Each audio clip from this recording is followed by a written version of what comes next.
Bonjour à tous, vous devriez voir ma présentation en mode complet. Alors écoutez, bonjour à tous, je vais faire une présentation relativement courte. J'ai prévu, fidèle à mon habitude, une douzaine de diapos. Avant de rentrer un peu plus dans le vif du sujet, là, pour ceux qui sont nouveaux avec nous, là, je rappelle un petit peu les objectifs et le mode de fonctionnement de la chaire de recherche. Là, ça va permettre à tout le monde, je pense, de bien comprendre la suite de la présentation. Donc, la chaire de recherche en géothermie sur l'intégration des puits à colonnes permanentes dans les bâtiments institutionnels, essentiellement, on a un objectif principal qui est de lever rapidement les barrières à l'utilisation des PCP. Si on fait ça via l'atteinte de 4 objectifs spécifiques, notamment réduire l'appel de puissance en pointe, valider, démontrer le potentiel des PCP, suivre la qualité des eaux souterraines et ce qui nous rassemble un petit peu aujourd'hui, former, changer les perceptions, diffuser et transférer des connaissances. Les activités de recherche de la chaire, c'est 24 projets de recherche qui sont réalisés par 35 étudiants associés de recherche. Tout ça, et ce qu'il faut comprendre, c'est que les projets de recherche se greffent à la réalisation de projets de démonstration. Et, toutes les activités de recherche et les 3 projets de démonstration sont réalisés en partenariat avec une série de partenaires, des partenaires notamment universitaires de recherche, CADMET, Poly, Université de Montréal, des partenaires plus commerciaux, Hydro-Québec, Versaprofil, Marmot Énergie et le ministère de l'Éducation et de l'Enseignement supérieur qui supportent la construction des projets de démonstration. Mais aussi via 3 centres de services scolaires, le centre de services scolaire de la Seigneurie des Mille-Îles, le centre de services de Montréal et celui des Samars. Et aujourd'hui, je vais vous faire un petit peu un résumé des activités de la dernière année pour les 2 premiers projets de démonstration, soit celui qu'on a réalisé à Mirabel et celui qu'on est en train de réaliser à Tétroville, dans l'est de l'île de Montréal. Alors,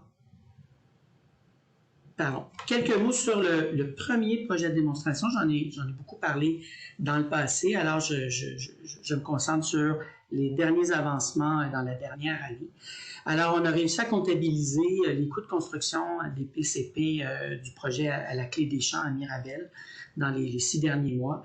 Et les dernières estimations nous montrent qu'on a effectivement, avec des PCP dans un contexte québécois et dans un marché de construction actuel, qui est, il faut l'admettre, en effervescence, des coûts associés aux PCP qui sont 2 fois moindres que pour des puits en boucle fermée conventionnels qui sont de puissance comparable. Autre élément qui a été une découverte pour nous lors de la construction des puits en août 2021, c'est que la période de construction des PCP, puisqu'on a moins de puits, beaucoup moins de puits, la période de construction était de 2 semaines plutôt que de 5 semaines, donc 60% plus courte. Dans un contexte scolaire où la période de construction est limitée, c'est un gain très, très intéressant. On peut s'attendre aussi à ce que dans un environnement plutôt urbain, genre le centre-ville de Montréal, des délais de construction, des délais d'occupation de la voie publique beaucoup plus courtes peuvent aussi être particulièrement intéressants. On a eu quelques soucis, je dis l'équipe de projet au grand complet, obtenir des pompes submersibles à vitesse variable, ce qui était prévu pour le projet de recherche. Ce qui fait qu'au final, des pompes submersibles à débit constant, ou du moins à charge constante, ont été installées. Ça a amené à des problèmes de programmation de contrôle. Il y a eu aussi d'autres problèmes de contrôle qui ont occasionné plusieurs délais. Ce qui fait qu'on avait prévu pouvoir profiter de la mise en service des systèmes en novembre dernier. Malheureusement, les thermopompes et les puits à colonnes sont rentrés en opération seulement en avril 2022. Ça fait qu'on a perdu malheureusement la première saison de chauffage. On va avoir une première saison de climatisation qui va débuter. Là, on va être en mesure de tout suivre. Dans les prochains mois, on va commencer à échantillonner sur une base mensuelle les eaux souterraines afin de, je l'espère, d'illustrer l'innocuité des PCP en lien avec notre thème 3, l'innocuité environnementale des PCP. Finalement, l'été prochain, on va procéder à une caractérisation hydrogéologique pendant tout l'été 2021. Je dis quelques mots sur les problèmes de contrôle. En fait, je suis sûr que quelques-unes des photos de la diapo précédente vous ont un peu absorbé. En fait, un des problèmes de contrôle a été occasionné par une infiltration d'eau dans une boîte de jonction pour les contrôles. Je ne vous cache rien, hein, l'électricité et l'eau, ça fait jamais très bon ménage.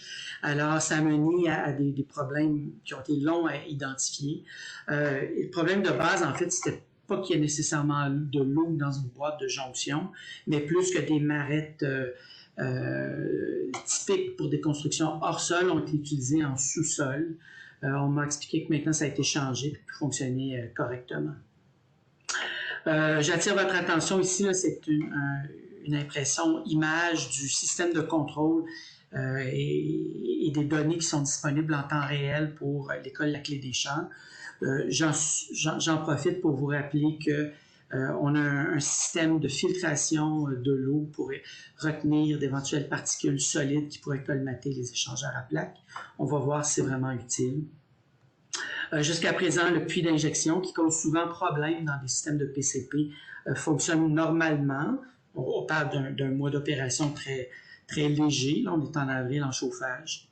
La température de l'eau qui sort des puits actuellement est de l'ordre de 8,9 degrés Celsius, ce qui est aussi typique, ça correspond exactement à la température qu'on a mesurée il y a un an au site.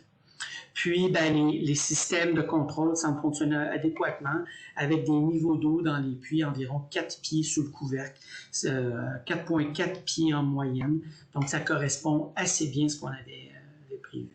Ce que je retire, moi, de ce premier projet de démonstration, c'est que ça permet aux intervenants, autant les consultants entrepreneurs, opérateurs et chercheurs, de tirer des leçons très utiles qui vont être mises en pratique déjà pour le projet de démonstration 2 et d'autres projets en opération, là, je l'espère prochainement.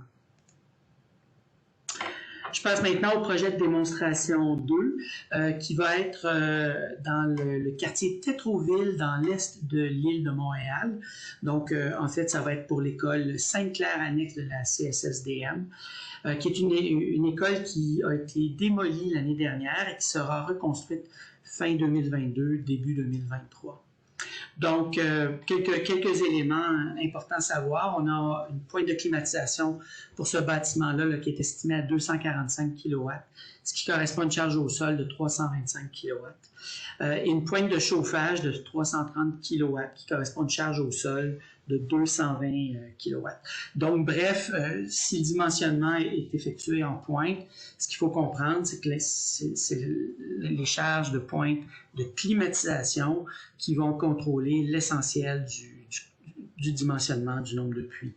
J'y reviendrai un peu plus en conclusion. L'hiver dernier, on a procédé à la réalisation de 2 forages exploratoires sur le site, distants de 12 mètres, un PCP de 300 mètres et un puits d'injection de 200 mètres. Et on a réalisé des opérations d'hydrofracturation dans chacun des 2 puits les 23 et 24 février. La raison étant que le roc était visiblement très peu perméable. Donc, quelques mots sur le forage. D'abord, ça s'est très, très bien déroulé. On parle de 300 mètres de forage là, pour le PCP dans un temps de travail effectif d'environ 14 heures. On a envisagé d'effectuer finalement pour le système global des puits de 500 mètres. Pour le moment, on a mis ça sur la glace. On va voir si on ne réactive pas ça en fonction du design final du système. Donc, peu d'eau souterraine sur le site. On a essentiellement traversé du Trenton. On a peut-être atteint des shales d'Utica à la base du puits. Donc, des conditions hydrogéologiques légèrement similaires à ce qu'on a à notre site de Varennes. Certainement beaucoup moins intéressantes. Donc, le site sous mon curseur de Tétroville ici, un puits de 300 mètres. Sous mon curseur maintenant, à droite, on avait fait un forage à Varennes, notre site expérimental avec un puits de 300 mètres. Et on a ici à gauche notre site de démonstration 1 à Mirabel avec un puits de 135 mètres. Donc bref, tout ça pour dire qu'on a des conditions hydrogéologiques pas très différentes en termes de perméabilité que ce qu'on a observé à Varennes. Des conditions de conductivité thermique, je vais en parler, assez similaires de ce qu'on avait à Varennes. Quelques mots sur la couverture du roc en place. Ben, très peu de dépôts meubles. On parle d'environ 2 à 3 mètres sur le site. Donc, des conditions favorables à la mise en place. Cuvelage, donc, très court. Donc, des conditions favorables à la réalisation de PCP. On a réalisé dans les dernières semaines un essai de conductivité de 72 heures. L'interprétation préliminaire nous indique une conductivité thermique de 2,83 watts par mètre Kelvin, donc sans être exceptionnel, une assez bonne conductivité thermique. Chose intéressante pour ceux qui s'y connaissent, ben, les PCP, ça mène toujours à de très très faibles résistances équivalentes de forage. Donc on parle ici de 0,015 mètres Kelvin par watt, ce qui est à peu près 4 à 5 fois plus faible, donc plus prometteur qu'un très très bon puits en boucle fermée. Donc c'est une autre raison là, de s'intéresser à des PCP. Température moyenne du milieu d'environ 10 degrés Celsius, donc des conditions très favorables, beaucoup plus favorables en fait, environ 20% plus favorable que ce qu'on a observé à Mirabel, la température à Mirabel étant de 8 degrés C. Ben, quelques mots sur l'essai de réponse thermique. Donc, sans surprise, la génératrice est tombée en panne après, génératrice de location, génératrice tombée en panne après 72 heures d'essai. Heureusement, on avait les 72 premières heures. On va réaliser dans les prochaines semaines un essai de réponse, un essai de pompage, suivi d'un échantillage de l'eau souterraine en vue d'obtenir une demande, en vue de déposer, pardon, une demande de certificat d'autorisation au ministère de l'Environnement. Dès que les essais de pompage, la conception va débuter avec la production de plans et devis. L'élément central qui nous manque à ce stade, ben, qu'on va déterminer lors de la conception, ben, c'est le nombre de puits qu'on va retenir pour couvrir 100% de la charge de climatisation, peut-être 80% de la charge de climatisation. Ça va être l'élément vraiment central. Je vais en discuter un peu plus globalement tout à l'heure. Je fais un peu ici une synthèse des conditions qu'on a observées à nos 2 premiers sites de démonstration. Le site de démonstration numéro 1, ben, écoutez, c'était un site gagnant pour les PCP. Socle rocheux peu profond, nappe phréatique peu profonde, eau souterraine peu réactive, conductivité thermique élevée, perméabilité en fait très élevée, fracture à la base du PCP et risque de biocolmatage faible. À ce stade, les informations qu'on a pour Tétroville, ben, on a un très bon cercle rocheux très peu profond, donc très belles conditions. On a une nappe phréatique qui, dans le PCP d'essai, est à 10 mètres de profondeur, ce qui n'est pas dramatique, mais dans le puits d'injection qui est juste à côté, notre nappe phréatique est à 1,5 mètres de profondeur. Donc, on semble avoir foré le PCP d'essai dans un bloc imperméable. Donc, bon, ce n'est pas une mauvaise condition. On va voir si c'est une condition qui se généralise sur l'ensemble du site. Donc, les essais de pompage vont nous donner davantage d'informations sur ça. Donc, ce qui nous dit pour le moment, pas des conditions gagnantes, mais ce n'est pas nécessairement mauvais. On va réaliser l'échantillonnage de l'eau, ce qui va nous dire si on peut s'attendre à avoir des eaux souterraines peu réactives. Ceci dit, sur la base de nos essais à Varennes, on pense que ça ne sera pas un problème. On a aussi une conductivité thermique élevée, donc ce qui est bon. Ce qu'on sait pour le moment, c'est que la perméabilité est faible, donc ça, c'est une mauvaise condition pour des PCP. On n'a pas de fracture à la base du PCP. Ce n'est pas nécessairement mauvais, mais ça aurait été intéressant d'en avoir. Finalement, il va falloir qu'on fasse des analyses, dénombrement des bactéries du fer pour voir si on a un risque de biocolmatage faible. Donc, pour le moment, le site de Tétroville n'est pas exclu comme site de démonstration des PCP. Ensuite, en fait, je suis pas mal certain qu'on va aller de l'avant. Il me reste 2 diapos, donc je termine avec une diapo avec beaucoup de texte et je m'en excuse. Je voulais par contre que mes paroles soient écrites.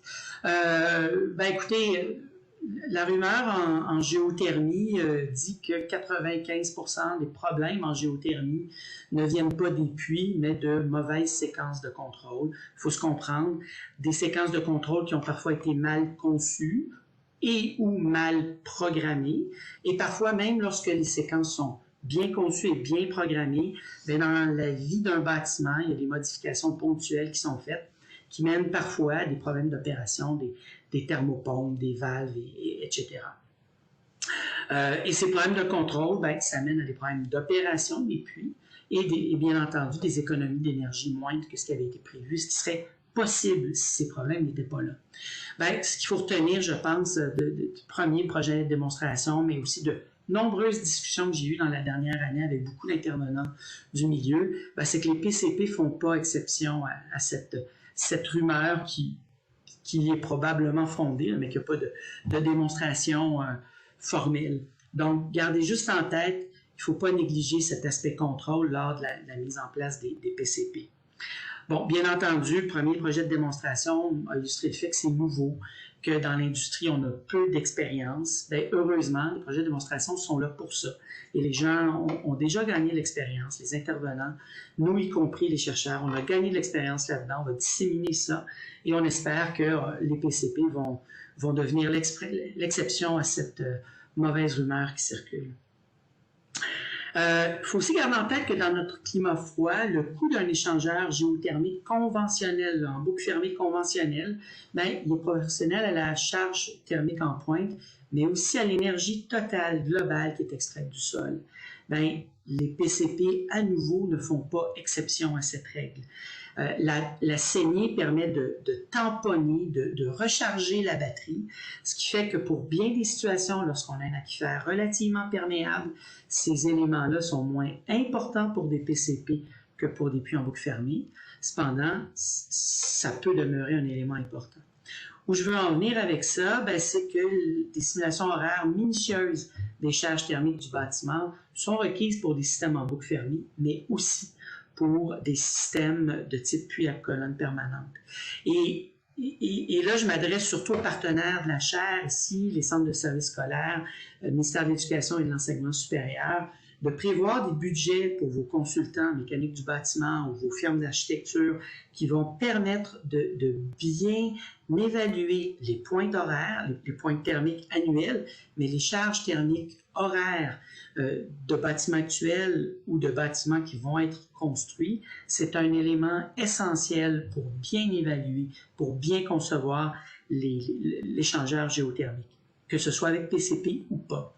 Et tout ça, ben, ça va mener à une réduction des coûts de construction des puits, à une empreinte beaucoup plus faible au sol, mais aussi à une période requise pour la construction plus faible. Donc, je pense que c'est des éléments qui devraient être considérés, surtout lorsque vous partez en appel d'offres pour vos consultants. Dernier point pour cette diapo, ben, écoutez, comme titulaire de la chaire, j'entends beaucoup de commentaires sur l'impact de l'incertitude sur les composantes hydrogéologiques et géothermiques du sous-sol. Je tiens juste à préciser, puis on va le démontrer techniquement là, avec des publications dans les prochaines années. Gardez juste en tête que l'incertitude sur l'estimation des charges du bâtiment a un impact beaucoup plus grand sur la conception du champ que l'incertitude associée aux conditions hydrogéologiques et géothermiques. Nous, de notre côté, on va faire un gros travail pour démontrer ça parce que je pense qu'il y a encore beaucoup d'incompréhension par rapport à ça. Plus en lien avec la chaire elle-même, ben, les travaux de la chaire progressent au rythme prévu.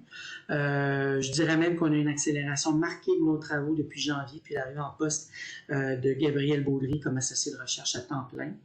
On a à ce stade embauché 14 des 35 étudiants prévus et on réussit à embaucher jusqu'à maintenant de 1 à 2 nouveaux étudiants là, par session. Donc, ça devrait augmenter. On devrait donc atteindre notre objectif d'embauche.